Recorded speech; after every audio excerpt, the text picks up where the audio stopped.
Hello. So today, I'm going to be reading. I've decided I want to read "Letting Go" by David Hawkins with you.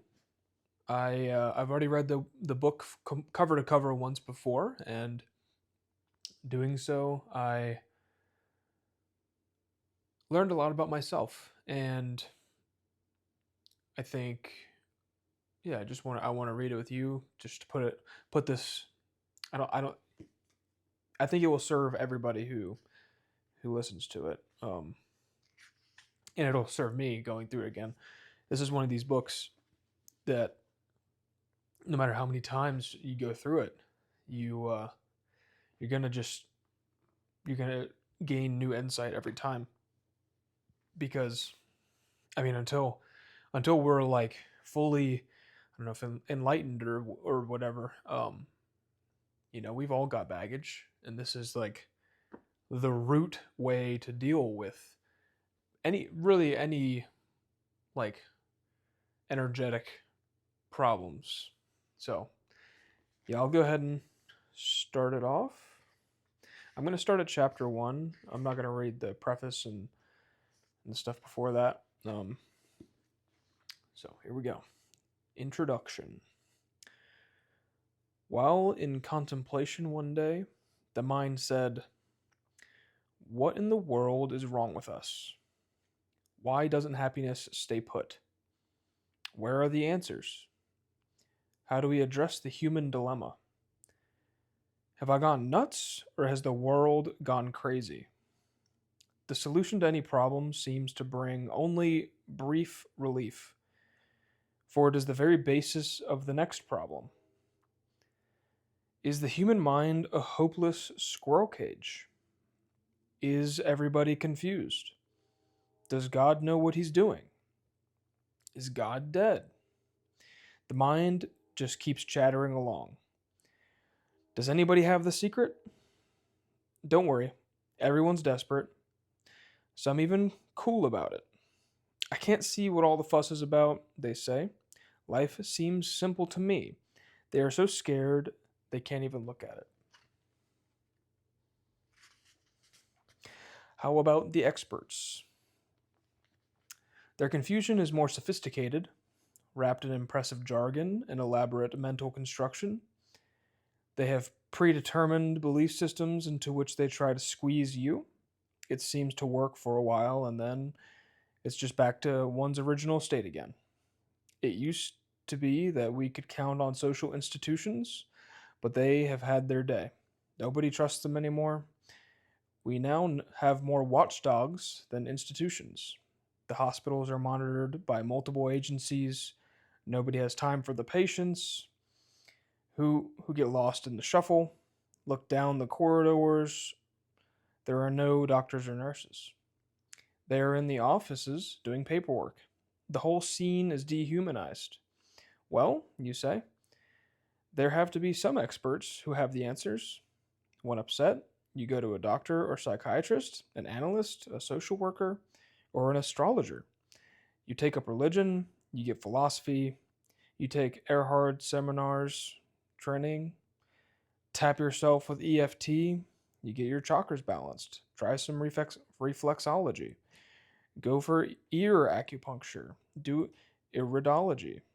Get healed with lights and crystals. You meditate, chant a mantra, drink green tea, try the Pentecostals, breathe in fire, and speak in tongues. You get centered, learn NLP,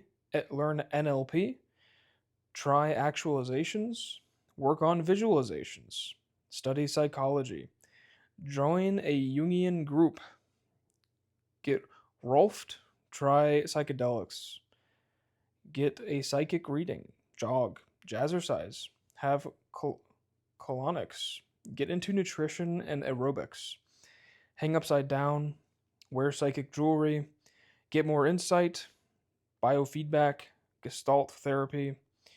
You see your homeopath, chiropractor, naturopath.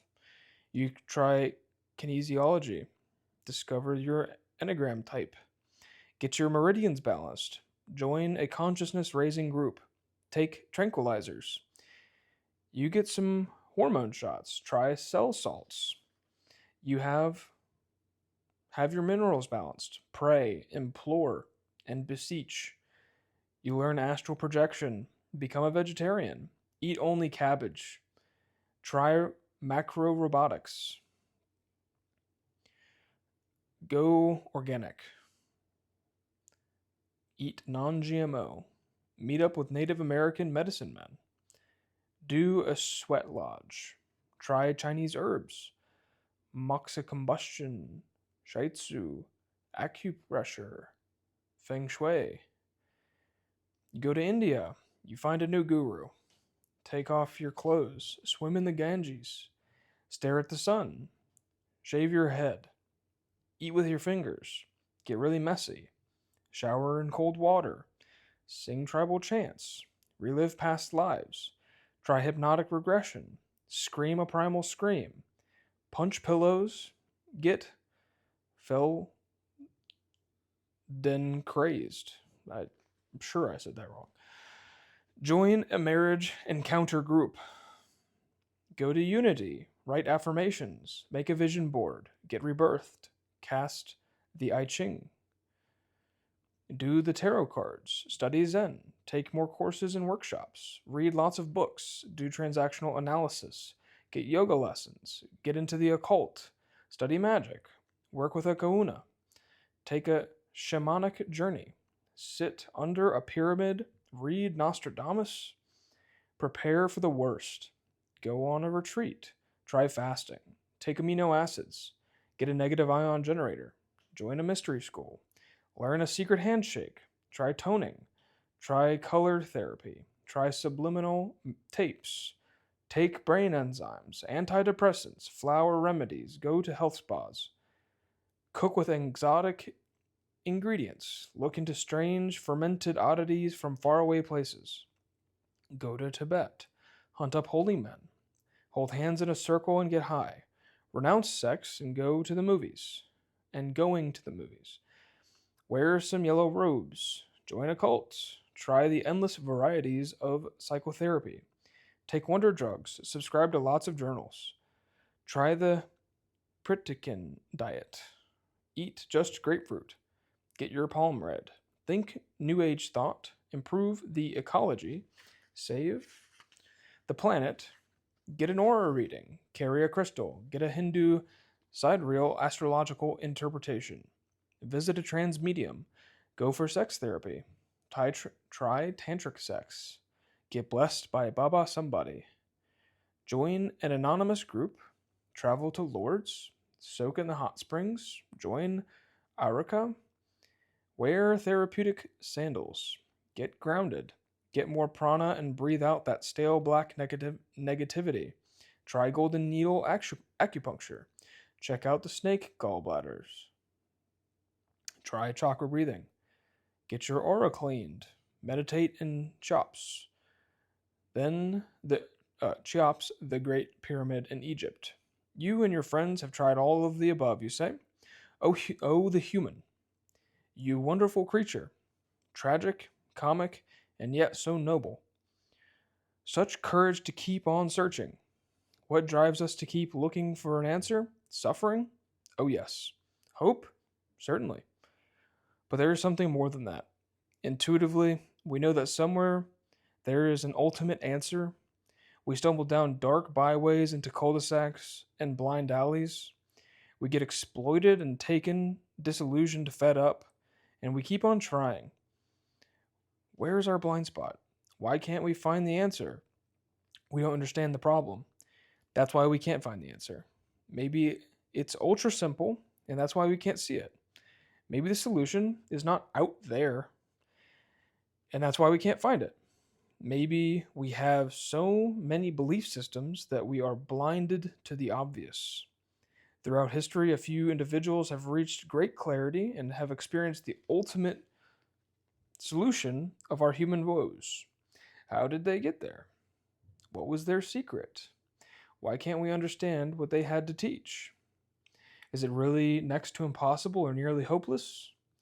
What about the average person who is not a spiritual genius? Multitudes follow the spiritual pathways. but scarce are the ones who finally succeed and realize the ultimate truth. Why is that? We follow ritual and dogma and zealously practice spiritual discipline, and we crash once again.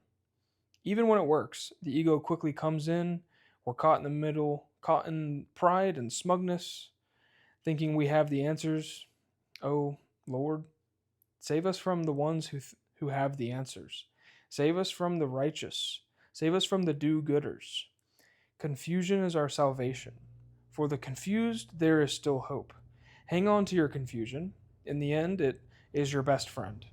Your best defense against the deathliness of others' answers, against being raped by their ideas. If you're confused, you are still free. If you are confused, this book is for you. What's in the book?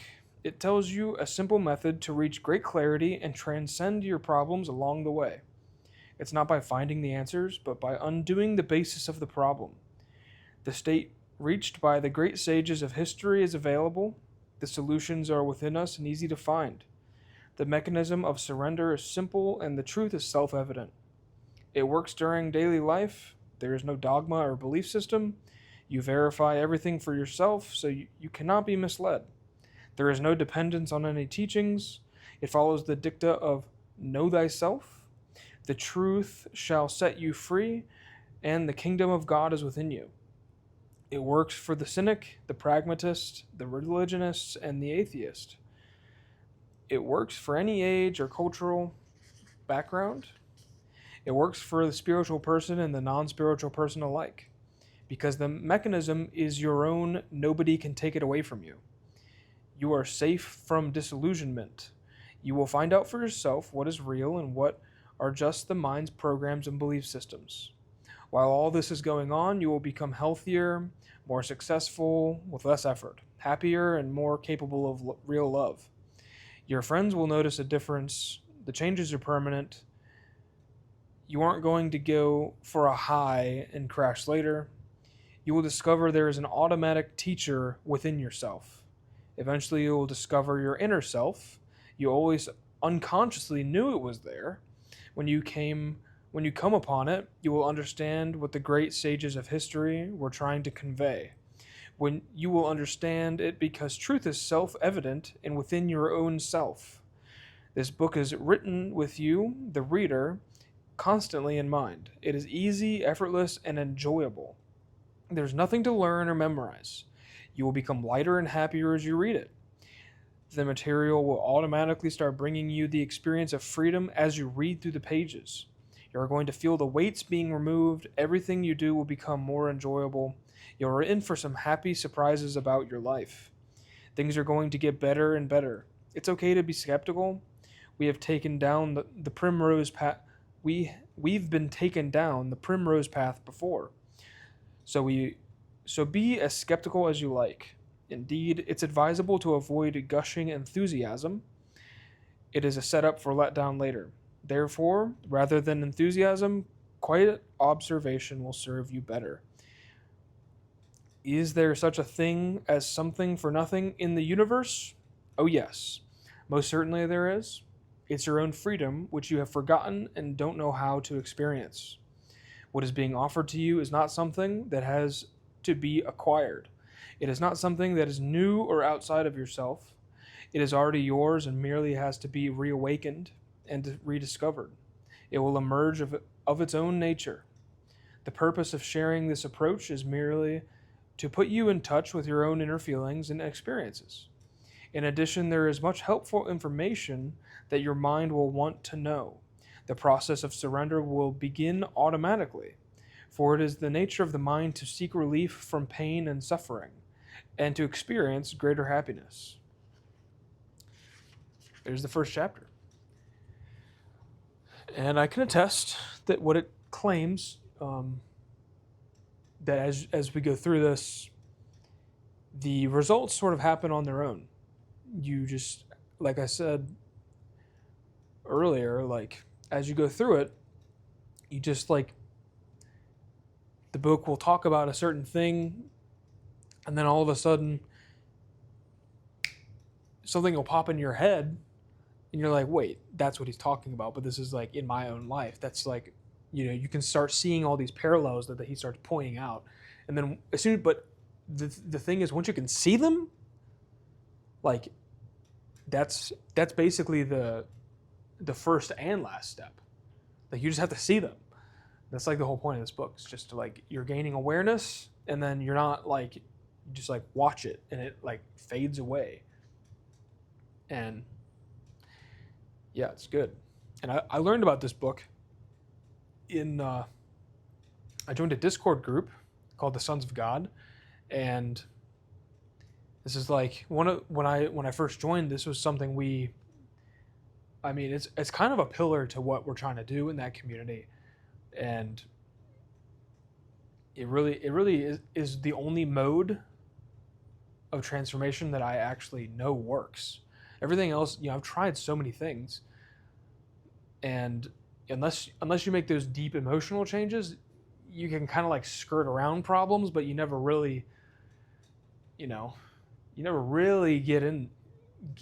solve the problem to the point where like the desire doesn't come back. But the process that this book illustrates is how you like truly move past something, like an addiction or whatever it is. Like you truly move past it, and honestly, like at a certain point, you just don't think about it anymore. It's not like you have to, your mind is still going to give you these thoughts of like, oh, I want to do whatever it is I'm addicted to, but no, I'm not going to do it. It's just it never, like, once you solve it, just it never comes up again. You just that the energy that was creating that is now doing something else that isn't, holding you back. And I'm thinking I'm gonna do one chapter a day, so I'm definitely looking forward to that. And I hope you'll join me in listening to this book. If this kind of information is something you are interested in, maybe you resonated with that section where it's just like going through all these things that some people like have this insatiable desire to, like, we know, like it said, we know that there's something we need to do.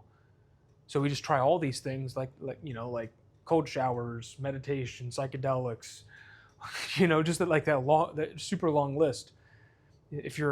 I'm definitely one of those people. I can't help myself but try, because I know, like it said, I know that there's a fix there. So if you're like that and you are like doing things more or less on your own, which I feel many people that are that kind of way eventually get to that point where you start, defending your energy against people in your life that or don't serve you.